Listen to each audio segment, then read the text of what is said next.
Hi guys, this is Nitya, Assistant Professor, Department of Mathematics from St. Anne's Arts and Science College.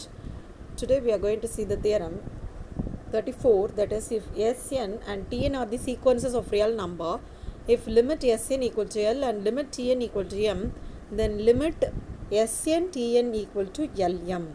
So they are giving two sequences Sn and Tn, and every sequence has a limit since it's a convergent, right? We know that.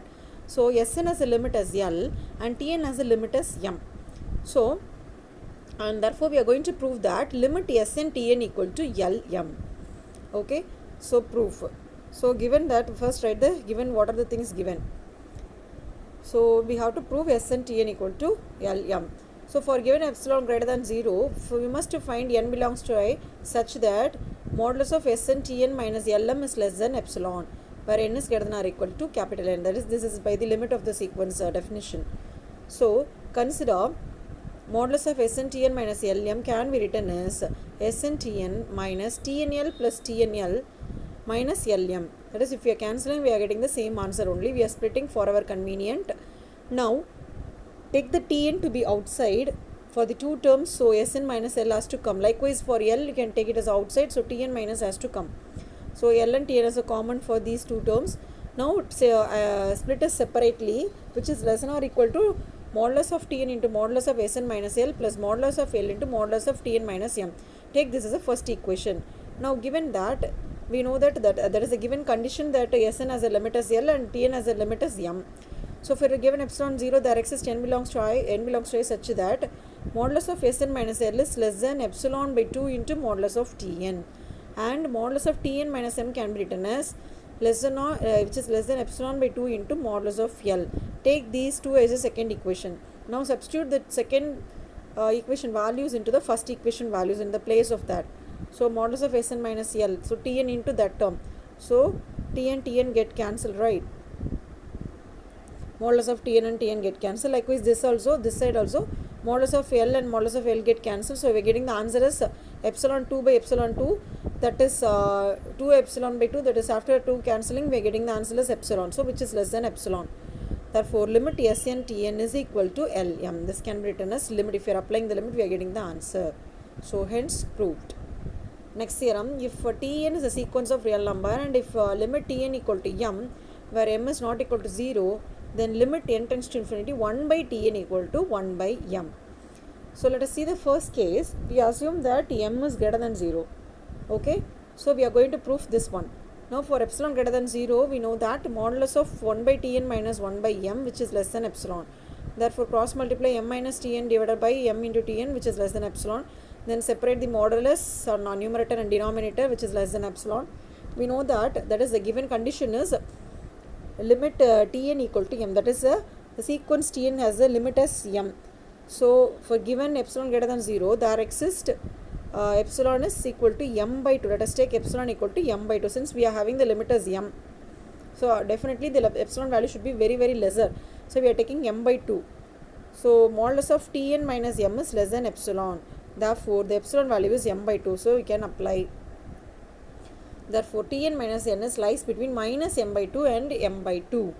Now minus M by 2 plus M, which is less than Tn, which is less than M by 2 plus M. So we can write like this.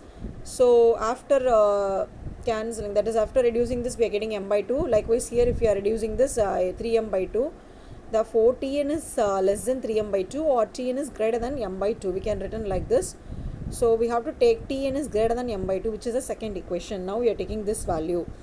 Now for epsilon greater than 0, there exists n2 belongs to I such that modulus of Tn minus M is less than epsilon M squared by 2.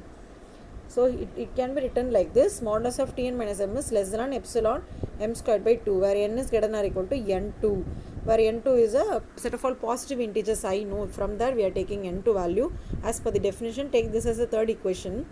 Now we are taking the maximum of N1 and N2.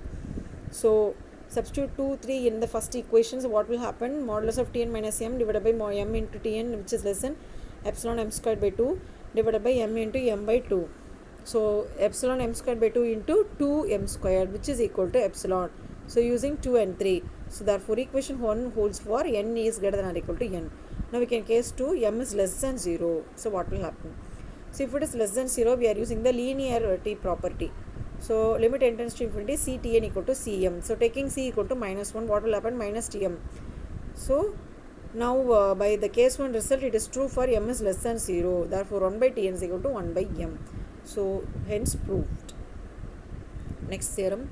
If Sn and Tn are the two sequences of real numbers and Sn has a limit L and Tn has a limit m, we have to prove that Sn by Tn equal to L by m. Okay, we have last class we have seen that L into m. Likewise here L by m they are giving, so we are going to see the proof. On condition they have given that m is not equal to 0. So it can be more than the 0 value. So given that the first given condition, then we are going to prove the result, that is Sn, and we know the result that Sn Tn equal to Lm by the last class. So limit n tends to infinity, 1 by Tn can be written as 1 by m. So we can write this as Sn by Tn equal to limit Sn into 1 by Tn. So L into 1 by Tn is 1 by m.